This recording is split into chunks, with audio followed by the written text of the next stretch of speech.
အားလုံးပဲမင်္ဂလာပါဗျခုကျွန်တော်တို့ဖွဲ့လေးကအသွင်ကိန်းမှာစကားအသုံးလေးတွေနဲ့ပြောဆိုနေဆက်ထားတဲ့တောင်ဝန်ဒေသနေရာတစ်ခုကိုခီးသွားခဲ့တဲ့အကြောင်းလေးကိုဇလန်းတစ်ဖွဲတင်ဆက်ပေးသွားမှာဖြစ်ပါတယ်တောင်တန်းတွေမှာချစ်ချင်းမြတ်တာရှိနိုင်မလားဒါကကျွန်တော်ကိုယ်တိုင်ပဲမေးခဲ့တဲ့မေးခွန်းတစ်ခုပါပဲရွှာငံရဲ့တောင်ကုန်းမီလန်တွေကိုတဖြည်းဖြည်းတက်လာချိန်မှာတော့ကျွန်တော်ရဲ့အဖြူတစားစားရလိုက်ပြီအနန္တသာကော်ဖီချန်နေအပြားရင်တီရှူတောင်နေနှံတရလက်ပတ်နေအဝိုင်အောင်ပန်းနေနဲ့မျက်နှာကိုတိုက်မိလို့ခန်းစားရတဲ့တောင်မူလေးဒီတိုင်းပြည့်တဲ့ဘောဟလာပေါမှုကကျွန်တော်ရဲ့ခီးပန်းတိုင်းကိုအနူးနူးကြိုးစိုးနေလာတယ်မွေးရစာတီးကမန်းလေးမှာထိုင်ခဲ့ကျွန်တော်တော့တောင်ရင်းဒေသဆိုတာကမထူးမခြားနာပါပဲဒါပေမဲ့ရွာငယ်ရဲ့တောင်တန်းလာပုံမှန်တောင်ကုန်းမြေထွက်တိကျတစ်ခုခုရှိနေလို့ခံစားရတယ်ကျွန်တော်ရဲ့ခီးသွားဘဝကိုပျော်ရွှင်ဖို့ရအတွက်အမြဲပြင်ဆင်နေတဲ့သူလေတငယ်ချင်းနဲ့တွေ့မယ်ဆိုတဲ့စိတ်လည်းရှိတယ်ဒါပေမဲ့တကယ်လို့ကျွန်တော်ဘဝမှာခီးသွားခြင်းသာမရှိဘူးဆိုရင်ကျွန်တော်ရဲ့စိတ်ထက်ပေါက်ကိုဘာနေမှဖြစ်ရမလဲဇိုဝီမင်းရောက်ပြီလုံးအဝေးကလူနှစ်ယောက်ရဲ့အတန်တစ်ပြိုင်နက်တောင်ပေါ်လန်းလေးကနေတည့်ရွက်လေးတွေလုံးလုံးတန်ပြန်ထွက်လာခဲ့တယ်ဟုတ်တယ်ရောက်ပြီကျွန်တော်ရဲ့မောဟိုင်းနေရဲ့အတန်ထဲမှာစိတ်လှုပ်ရှားမှုနဲ့စိတ်လူမှုနှမျိုးလုံးကိုထိမြင်နိုင်တယ်ကျွန်တော်ကိုကြိုးဖို့လာတဲ့ကြားတဲ့သူတွေကတော့ကျွန်တော်ရဲ့ online တကယ်ချင်းနှစ်ယောက်ဖြစ်တဲ့ဆုဆုနဲ့နုနုလာတို့တွေကမင်းကိုငန့်နေကြတာနုနုမင်းပမာစကားကျွမ်းနေမလားလို့ဆိုပြီးကျွန်တော်အနားရောက်လာရင်မေးလိုက်တယ်မစိုးပါဘူးဓနုစကားလဲဟောတတ်တယ်ရွာငံမှာဗမာစကားထက်ဓနုစကားကိုပဲဟောကြအများကြီးအိုးဟုတ်လားဒီတော့ငါတို့နဲ့မင်းတို့ကြားကစကားပြောတဲ့ငါရောဘယ်လောက်ထိกว่าလဲဇိုဝီမင်းဟေတာစာကြီးလို့ကြားဘူးလားကျွန်တော်နိုင်ငံထိုင်တွေ့လိုက်ရတယ်။အော်သိပြီ။အဲ့ဒါကဒီဟာပါလေလို့မေးရမဟုတ်လားရန်ဆောက်ကောင်းရင်ဒါကဓနုစကားတစ်ခုပဲရွာငံမှာဆိုရင်ဒါမျိုးတွေမကြားရရင်ခံစားမှုမပြည့်စုံမစိမ့်ဘူးနော်ဟုတ်တယ်မစိမ့်ဘူးကျွန်တော်ပြုံးလိုက်မိရယ်တောင်ကုန်းမြေလေးကအလဲပိုင်းနဲ့မတူဘဲနဲ့ပို့ပြီးတော့တာညောင်းပွဲကောင်းလာတယ်ရွာငံရဲ့တောင်ကုန်းနေမြေထဲမှာညနေခင်းကအိမ်မြပြီးဟောတိတ်ဆိတ်တဲ့တိကျကဘာတစ်ခုရှိနေလို့ပါပဲခြောက်ချောင်းမှုရှိရဲ့တောရရကြောင်မေအိုတွေဆူရမှုမရှိရဲ့မိုးတိမ်လွှာအနှမျိုးတွေခုချိန်မှာဆိုရင်ကျွန်တော်ဇုံတယောက်ကိုလိုအပ်နေလို့မခံစားရတော့ပါဘူးစူးစူးနဲ့နုနုကကျွန်တော်ကိုရွာငံရဲ့အထင်ကရနေရာတစ်ခုဖြစ်တဲ့မြင်းချံကိုရုပ်ပြတယ်ဒီကန်ရဲ့ရေပင်မဖြူညူညူကတောင်ကုန်းနဲ့ရောင်ပြန်ဟက်နေအောင်အတန်းကို၆သွားအောင်ဖန်နေပေးတဲ့မှော်မီတစ်ခုလိုပါပဲဒီကမြင်းတွေရေတောက်ဖို့သုံးခဲ့ရကြပြီဒါပေမဲ့ငါတို့ကတော့တော်ရဲမှာထိုင်ပြီးနေအောင်တဲ့တိုင်တွေကိုကြည့်ကြတာတိမ်တွေကိုကြည့်ရတာအမြဲကြည့်နေဖို့ကောင်းတယ်မင်းတို့လည်းအမြဲလိုကြည့်ပြတယ်မလားသူစုကလည်းတိတ်တိတ်နဲ့ချင်းကပ်လာပြီးတော့လာတာကြောင့်ကြည့်ရဲ့အခြားနေအောင်လာတဲ့နေရာတွေမှာလည်းကြည့်ရဲ့ဒါပေမဲ့ရွာငံမှာကြည့်ရတဲ့နေရာကနည်းနည်းကွဲတယ်ကွဲတာကတောတောင်နေကြားကတိတ်ဆိတ်မှုကြောင့်လားတောတောင်နေကြားကတိတ်ဆိတ်မှုကြောင့်ဆိုတော့လည်းဟုတ်တယ်ဒါပေမဲ့တောတန်းမြေကမိုးမြူတွေနေအောင်လာတွေကလူတဦးချင်းစီရဲ့နှလုံးသားထဲမှာပါဝင်နေရတာမို့လဲဖြစ်နိုင်တယ်ကျွန်တော်မင်းတက်လျံလိုက်တယ်ကျွန်တော်ရဲ့ခီးစဉ်ကတောတောင်တွေကြားမှာချစ်ချင်းမြတ်တာကိုရှာဖွေနေရပဲလေညနေခင်းရဲ့ပကြီးကနွဲ့နွဲ့ညူညူရောင်စုံကောင်းရင်နဲ့လိမ်မှုမပြန်တမှုဖြစ်တယ်နုနုငါတို့တန်စလပန်းနေပွင့်တဲ့တောင်ဝင်ရောတက်လို့ရလားတက်လို့ရတာပေါ့တွားမို့လို့ကျွန်တော်လည်းခေါင်းချင်းပြလိုက်ပြီးတော့နုနုကလည်းတဝါလုံးတဝါပတ်သဘောတူလိုက်လေရွာငယ်ရဲ့တောင်တန်းတွေမှာတက်မယ်ဆိုရင်တော့တစ်တော်ရတန်ပြေကြောင့်လူတယောက်ရှိနေတယ်လို့ခံစားရမှာတောင်တက်ချင်းရဆိုရင်ကျွန်တော်ရဲ့ခန္ဓာကိုယ်သာမကကျွန်တော်ရဲ့စိတ်ကိုပါချုံမှုတက်ကြွစေရဲ့ဒါဆိုနှက်စာအစောတက်ကြမယ်လေအခုနေအိမ်ပြန်ပြီးပြင်စရာရှိတာပြင်ရအောင်ရွာငယ်မျိုးကနေတောင်ထိပ်ကိုတက်လာတဲ့လမ်းဟာတစ်ပင်တွေအလုံးဟာစိတ်ဆိုးနုနုလေးကျွန်တော်လည်းလူညင်းတစ်စေးတစ်ခရန်စတဲ့တစ်ပင်မျိုးကြားကနေတဆင်ချင်းဖြည်းဖြည်းလေးတက်လာခဲ့တယ်လမ်းတော်လောက်တို့လာတော့ပဲဒီကအနှဲငယ်ပြင်းလာလေရဲ့တောင်တန်းမှာရေတက်ရှုံမဖို့ရရှုခင်းတွေကိုခန်းစားလိုက်ရတဲ့အချိန်မှာတော့တမုံရင်းလေးတစ်ခုပေါ်လာတာကိုကျွန်တော်သတိထားမိသွားတယ်နုနုရေမိုးရလာတော့မယ်ထင်တယ်နော်ဒီလိုရာသီဥတုမျိုးကတောင်ထိပ်ရဲ့တဘာဝပဲမိုးနည်းနည်းရွာရင်တောင်ထိပ်အေးအေးချမ်းချမ်းဖြစ်သွားတာပေါ့တက်လာရတာအနှဲငယ်မောဟိုက်ပင်ပန်းမှုရှိပြီးတနေရာမှာထမင်းစားနာဖို့ရအတွက်ပြင်လိုက်ကြတယ် ဆူဆူကနေထမင်းတိုင်းအစင်တွေကိုဖြုတ်ခါ ထမင်းရဲ့ဝိုက်ထားတဲ့ဟင်းလေးတွေရဲ့ယူလာတယ် စားချိုရဲ့လားဟင်းပြက်ဟာဒိုးရီအတွက်အဆင်ပြေပေမဲ့ဦးရီအတွက်အဆင်ပြေမှာစိုးမိရဲ့ ရပါတယ်ဦးကြီးအဆင်ပြေသလိုစားတတ်တယ် ကျွန်တော်လည်းခေါင်းရင်းချင်းဖြင့်ပဲနေတဲ့စားကိုငုံငါလွှင့်နေရတယ် ရော့ဆိုပြီးလေးကလည်းနဲ့အေးလာပြီဆိုတော့အခါကြီးလေးတောက် ဟာနင်ကလည်းဝီရမင်းစားပင်းရေတောက်တာ လို့ဆိုကနူးနူးကနေကျွန်တော်အကြောင်းတည်တည်နဲ့ရေဘူးကိုကမ်းပေးလေရဲ့ နှစ်ယောက်စလုံးကျေးဇူးနော် ဆိုကနှစ်ယောက်လုံးစီရဘူးတွေကိုလက်ကမ်းယူလိုက်တယ်ရေရင်မောလိုက်ပြီးကမှအေးတဲ့ကိုခဏနိုင်ဖို့ရအတွက်နေချက်နဲ့ထက်မောလိုက်ရတယ်အဲ့လိုမှမဟုတ်ရင်လည်းဒီနှစ်ယောက်ကထပ်သမက်ခင်းဆိုင်နေပြီတည်းစားတော့ပြီလို့မိနစ်နဲ့ငယ်ကြတော့ခီးဆက်ဖို့ရပြင်ကြတော့တယ်ကောင်းကင်ရလည်းပြိုတော့မဲ့မိုးလိုမျိုးဖြစ်နေလေပြီတံမီတောင်ကျွတ်ဖြက်ခါလေးရလဲတခါတလေပန်းသေးသေးလေးရဲ့အနံကိုခေါ်ဆောင်လာပြီးတော့တဖန်လဲတစ်ပင်ကြီးရဲ့စူးချွတ်ချွတ်တင်းပြက်နေရဲ့အရင်နံကိုခံစားရစေရဲ့မိုးကတော့တပြုတ်ပြုတ်ညင်းညင်းလေးသာရွာပြီးအရင်မဖြစ်တဲ့တောင်ထိပ်မှာတော့တမျိုးဆွဆောင်မှုနဲ့အေးအေးလေးခံစားလိုက်ရတယ် ဒါကြောင့်မဲဒီတောင်ထက်ကိုတက်ရသဘောကျတာပေါ့ဘယ်တော့မှရိုးအိမ်မသွားဘူး ကျွန်တော်သဘောခွေရဲ့နေရာတောင်ဆုံးမှာပေါက်နေတဲ့ဇလက်ပန်းတွေရှိတဲ့နေရာကိုရောက်ရှိခဲ့လေပြီဒါပေမဲ့ရာသီဥတုအခြေအနေကတော့မတည်ငြိမ်ဘူးအမို့လို့မြူနှင်းရဲ့ဆိုင်ကမိုးဖွားလေးလဲကျနေလေပြီတောင်ဇလက်ပင်တစ်ပင်နဲ့တောင်ဆုံးမှာထထကြီးပေါက်နေပြီးတော့ဒီနေရာကနေတောင်ကိုဖြစ်စေကောင်းကင်ကိုဖြစ်စေကြည့်လိုက်တဲ့အခါမှာရန်ကိုမှရင်သက်ရှိမောဝဲရမြင်ကွက်တစ်ခုကိုမြင်လိုက်ရတယ် လှရက်လိုက်တာမျက်နှာစရာကောင်းလိုက်တဲ့သဘောပါကြီး အင်းတော့ကတူကတာဒီဘောကနေတာခုံချလိုက်လို့ကတော့ ဆူဆူကအဲ့လိုပြောတော့နူးနူးကဆူဆူရဲ့နောက်ကျောကိုလဝါစာကျွတ်လိုက်လျော်တယ် ကဲပါခေါင်ခင်းကိုကြည့်အောင်မိုးသားတုံးတွေကအခြေအနေမကောင်းဘူးလုံးချက်ရှိရလုံးရအောင် အဲ့လိုနဲ့ပဲကျွန်တော်တို့လည်းအဲ့နေရာမှာကြာကြာမနေလိုက်ရပဲအဆင်ပြေတဲ့နေရာတနေရာမှာမိဖို့ကဆူဆူကလည်းညစာအတွက်ပြင်ဆင်လျော်တယ်ကျွန်တော်နဲ့နူးနူးကတော့တဲထိုးဖို့ရန်အတွက်ဒါလုံးပန်းနေလိုက်တော့တယ် မင်းချက်ပင်ပင် အဲ့လိုပြောရင်မကြပါဘူးမိုးကလည်းတက်ကြီးမဲရွာချလျော်တယ်ကျွန်တော်တို့၃ယောက်သားတဲတစ်ခုထဲမှာဝင်ပြီးတော့ညစာစားလိုက်ကြတော့တယ်မိုးဆက်တော့ရင်မဲ့လည်း၃ယောက်လုံးပြပန်းနေမှုလို့အေးဖို့ရန်တာပြင်လိုက်ကြတော့တယ်ကျွန်တော်နိုးလာတော့မိုးလင်းသွားချေပြီတဲရှိမှာတစ်ခုခုတောက်လောင်နေသလိုမျိုးနက်နေရတွေ့ရတာမို့လို့အပြင်ကိုထွက်တဲ့အချိန်မှာနူးနူးကမိဖို့နာမှာထင်းတွေကိုထိတ်ရှုနေရလေ နုနုအစောကြီးနိုးနေရလား ကျွန်တော်မိလိုက်တော့နူးနူးကလည်းနူးနီလက်စားနဲ့အကောင့်ဘလော့နဲ့အနေနဲ့ခင်းအောင်လို့မိတော့လိုက်တာလို့ပြောတယ်ကျွန်တော်ကိုလည်းကတက်ပက်ပြန်ရုံးလေလို့ဆိုလေရဲ့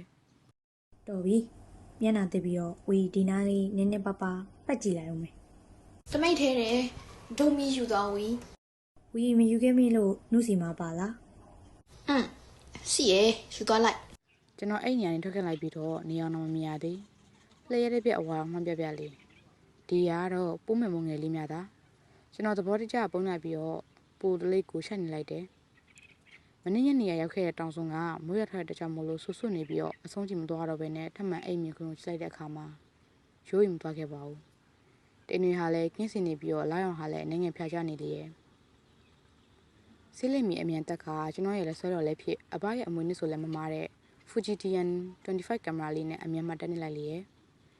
အေဂျင့်တာယာပြီးနုမြနုဘကောင်းတာတွေကိုအကုန်လုံးလိုက်ပြီးရိုက်နေလိုက်တော့တယ်တဖြည်းဖြည်းနဲ့အရှိရက်ကဆိုရင်နေမီးရလည်းထုတ်လာခဲ့ပါပြီဒါပေမဲ့လည်းတက်ပုံရတဲ့ထဲဇံဝင်ပြီးတော့ကျွန်တော်မသိလိုက်ခဲ့ပါဘူး ဝီဒိုရီကိုလည်းဓာတ်ပုံရိုက်ပေးအောင်လေ နူးနူးကအဲ့လိုပြောတော့ကျွန်တော်တခုအောင်တော့တွေးမိသွားတယ်တခါကကျွန်တော်ရဲ့ပေရဲ့ပုံကပစီပစော့ဖြစ်သွားတာ哦အဲ့လိုမျိုးကျွန်တော်တွေးရုံရှိသေးဆူဆူကတွေးနေတဲ့အတိုင်းကိုပွက်ချလာတော့တယ် ဇိုဝီမနှက်စာစားကြမယ်လေလာမှန်လို့ပြီးမှဆက်ရိုက် ကျွန်တော်လည်းရှက်ရှက်နဲ့လိုက်သွားလိုက်ပြီးတော့မိဖို့နိုင်ရောက်တော့နူးနူးကကျွန်တော်နေခန့်တာကိုတီးတီးအလား နာစီဆောင်မွေးမယ်ဆောင်ရမ်းထားလိုက်ပါလား ရတယ်ဇိုဝီဒီခန်းစားချက်ကိုကြိုက်လို့ရ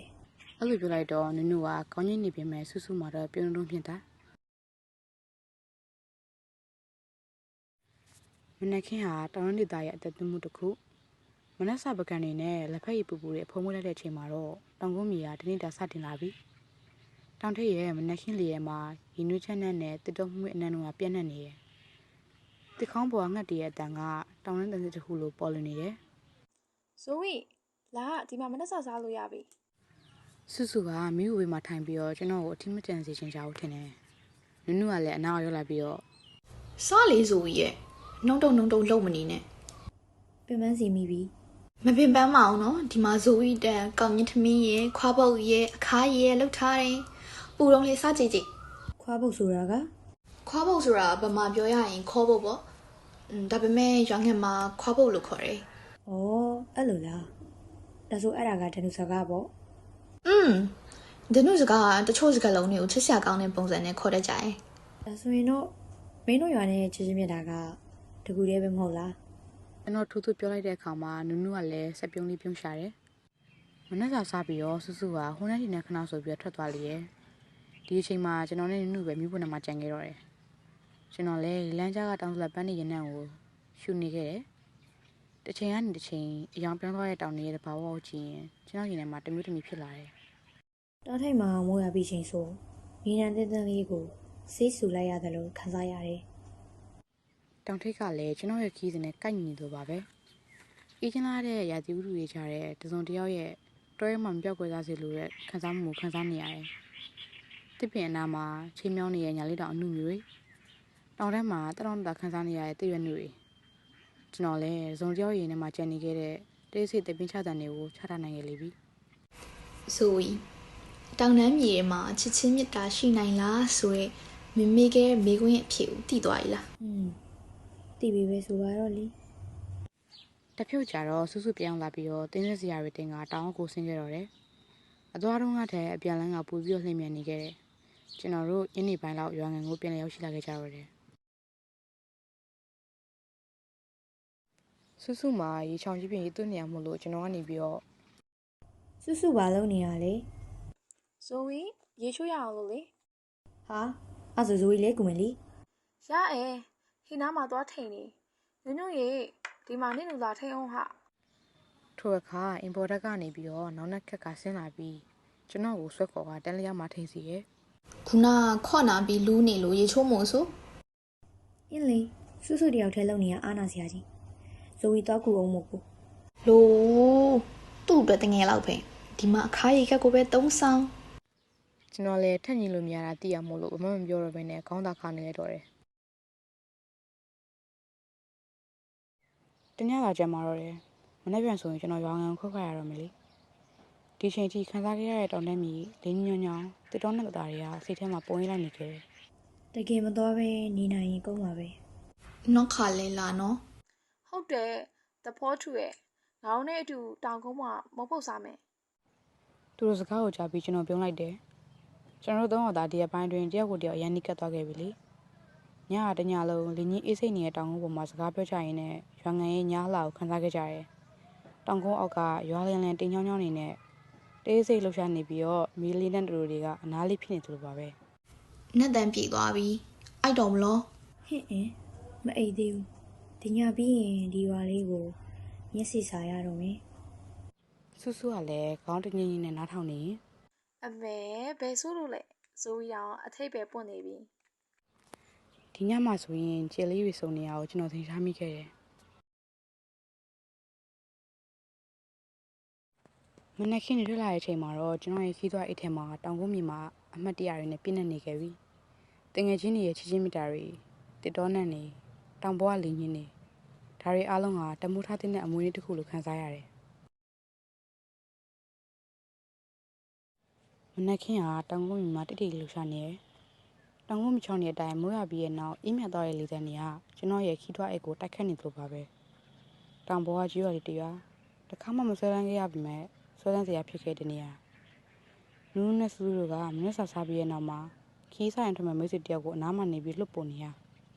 ဇိုဝီမသွားရဘူးဆိုရင်တော့ပိုကောင်းမို့ပါ ဟုတ်တယ်ငါတို့နဲ့နောက်လာထင်နေမလား ကျွန်တော်လည်းတန်ရှင်းတဲ့တောင်ကုန်းလေးကိုရှူလိုက်ပြီးတော့ပြုံးလေးဖြည့်လိုက်တယ် နေချင်ပေမဲ့ဇိုကြီးကိုနောက်ထပ်တောင်းတန်းတွေကစောင့်မျှော်နေသေးတယ်တဲ့ ပြန်တော့မဲ့လူကိုဆူဆူနဲ့နူးနူးကလည်းကက်လက်အောင်မလုပ်တော့ဘဲနဲ့ကျွန်တော်တို့သုံးယောက်သားပြန်လိုက်ကြတော့တယ်တယောက်နဲ့တယောက်နီးစက်ဖြစ်နေတဲ့ဒီရက်ပိုင်းအတွင်းမှာငငယ်တော့တငယ်ချင်းနဲ့ကစားခဲ့ရလို့မျိုးပါပဲဆိတ်လွတ်လိုက်ရမယ်ခံစားချက်မျိုးပေါ့မနက်ခင်းလင်းကတောင်တန်းပေါ်မှာလင်းနေခဲ့တယ်ကျွန်တော်ရဲ့ခီးတဲ့လမ်းကကြီးရွာတွေကနေစီတန်းနေတဲ့တစ်ပင်အောက်ကနေစတင်သွားခဲ့တယ်မနေ့မိုးလင်းတဲ့အချိန်မှာတော့နှုတ်ဆက်ရပြီးတော့မယ်ဆူဆူနဲ့နူးနူးဟာလည်းကားကိတ်တီလိုက်ဖို့ပေးရှာတယ် ကျူးဆိုင်သွားတော့ဇိုဝီ အောက်ချင်းကိုရောက်ရင်စာပို့လိုက်နော် မြေပြန့်ကိုတော့မမဟုတ်ဘူးဆူဆူရဲ့ ဟင်အဲ့ဆိုဖယ်သွားမို့လို့ အဲ့လိုပြောလိုက်တော့အန်အိုဒီဂျီနဲ့နှစ်ယောက်လုံးရဲ့မျိုးလုံးနဲ့ကျွန်တော်ပေါ်ကြောက်လာတော့တယ်ပြီးမှ အိုးအင်းမဆိုရီလည်းရင်စီထားရှိမှာပေါ့ ဆိုပြီးပြန်ရင်တော့တစုံတစ်ယောက်ကတော့အစိမ်ချင်နေရောမှာပဲ အေးစိတ်ချနေဆိုတာ ဘာမှမဟုတ်ဘူးဆိုပြီးသူရှောက်ပြောနေတာနောင်လဲလာဝေးအောင်နော် အဲ့လိုနူးနူးကဖြည့်ပြီးတဲ့အချိန်မှာတော့ကျွန်တော်လည်းခေါင်းကြီးနဲ့နေလိုက်ပြီးတော့အဲ့နေရာနဲ့ထွက်ခဲ့လိုက်တော့တယ်ဆူဆူနဲ့နူးနူးကလည်းရမ်းပြီးတော့နှုတ်ဆက်နေကြတာကိုကျွန်တော်နောက်ပြန်ကြည့်လိုက်တဲ့အခါမှာ မကြခင်ပြန်လာမယ်နော်တတ တေချာပေါက်ပြန်လာဖို့တော့မမေးလိုက်နဲ့အောင် တောင်တန်းခီကိုဆက်လက်ရှောင်ရင်ရွာငယ်ကနေတကယ်တမ်းဝေးလာတဲ့ခံစားချက်နဲ့ကျွန်တော်လည်းကျွန်တော်ရဲ့နောက်ထပ်ခီကိုသွားဖို့ရဆက်ကျင်လိုက်ပြီကျွန်တော်မပြန်လို့လည်းမဖြစ်ဘူးလေခီသွားတယောက်ကရောက်ရရက်ကနေကြာနေလို့မမရပဲတောစရာရှိတာကိုပဲဆက်သွားမယ်မဟုတ်လားကျွန်တော်တို့တင်ဆက်ခဲ့တဲ့ဇာတ်လမ်းလေးကတော့ဒီမှာတင်ပြီးတော့ပါပြီဗျ